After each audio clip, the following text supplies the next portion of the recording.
Hello everyone, welcome back to another episode of the Love in Riyadh show.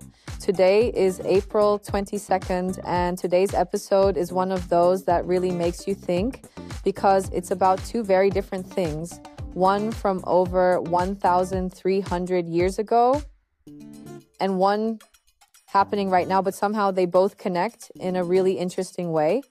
Let's start in the north of Saudi Arabia because after the recent heavy rains, something incredible happened. An ancient pond, over 1,300 years old, filled up again. And not just a little, it reached levels people rarely get to see today. This is the Al Jumaymiyah pond, and it dates back to the Abbasid era. Back then, it wasn't just a random structure. It was part of a full system designed to support travelers and pilgrims crossing the desert. Think about that for a second. No modern technology, no advanced tools like we have today, but they still built something that could collect rainwater, store it, and actually keep it usable for months, sometimes even a full year. And the fact that after all this time, it still works, that's what really gets people, because it's not just about history, it's about how well something was designed, how deeply people understood their environment, and how solutions created back then are still relevant today, now from something ancient to something very modern.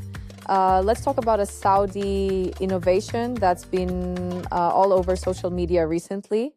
At first, people were talking about the idea itself, a device supported by an app designed to help blind women track their menstrual cycle. And when you hear that, you realize this isn't just tech for the sake of tech. It's solving a real, very specific need. It's thoughtful, it's inclusive, and that's why people connected with it so quickly. But then the conversation shifted because questions started coming up about who created it. One of the innovators, Dr. Raghad Al-Sadoun, shared that her name had been accidentally left off the project's display, and she clarified that it was actually a collaborative effort with Dr. Rahaf Al-Anzi.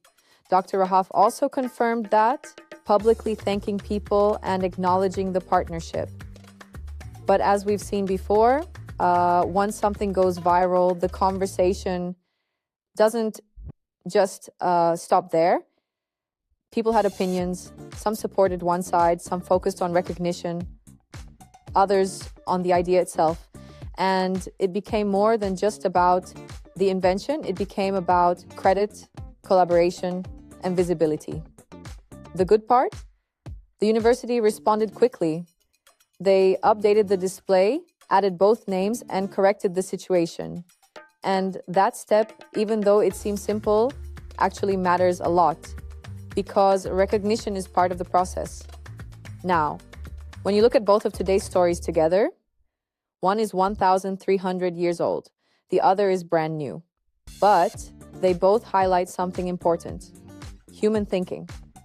One shows how people in the past solved problems using what they had and did it so well that their work still holds up today.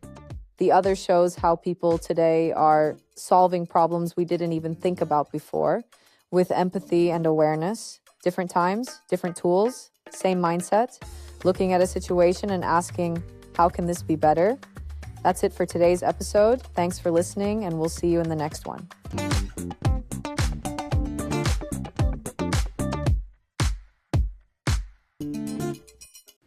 Thank you for tuning into the Love in Riyadh podcast as part of the Augustus Media Podcast Network. Please hit that subscribe button wherever you get your podcast from.